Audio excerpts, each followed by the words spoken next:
Maison des femmes, bonjour.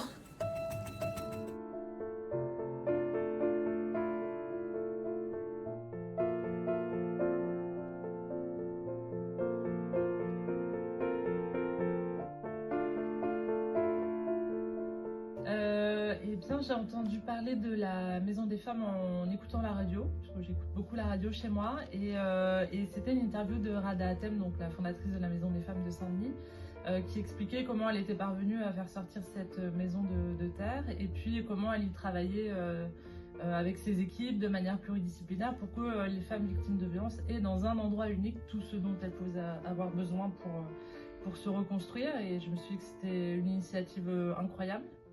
J'ai été assez étonnée que ça n'existe pas déjà, à vrai dire. Et comme scénariste à ce moment-là, je me suis dit que ça ferait une très très belle histoire, un très beau film. C'était une grande joie, une grande chance. En fait, Mélisa m'a d'abord proposé d'écouter un podcast qui était un podcast animé par Laure Adler, L'Heure Bleue, où elle interviewait Rada Hatem. Et j'ai trouvé ça passionnant. J'ai rappelé Mélisa en lui disant qu'effectivement il y avait un très grand sujet pour ce film et qu'on allait le porter le plus loin possible. Jusqu'au Havre. Jusqu'au Havre.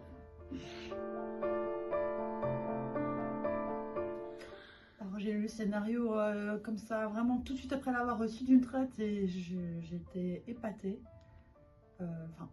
J'étais très émue et je me suis dit ah mais c'est une grande chance que ça arrive jusqu'à moi, parce que c'est ma place de faire ça. Enfin, il y a un truc d'engager. J'avais l'impression que c'était une des raisons pour lesquelles je faisais mon métier, que de participer à ce film. Et puis surtout l'écriture en m'a beaucoup plu. Je trouvais que les dialogues étaient géniaux. Enfin, je trouvais ça trop beau. Ce qui est marrant, c'est qu'il y a ce qu'on voit devant l'écran, mais il y a ce qu'il y a derrière. Et derrière, c'est une équipe hyper paritaire.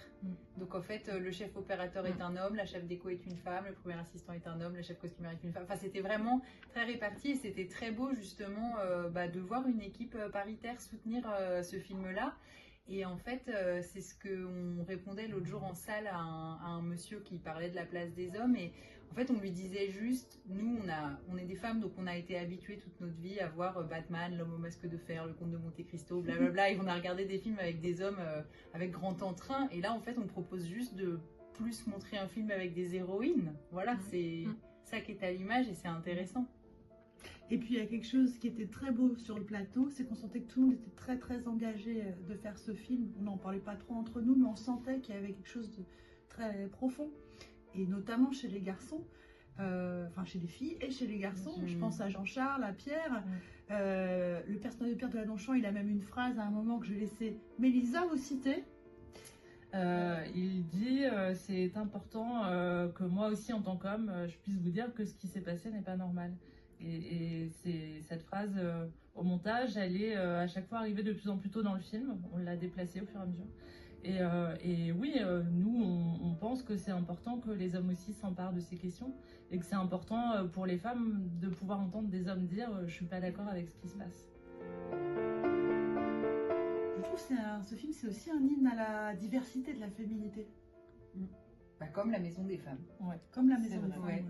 Ouais.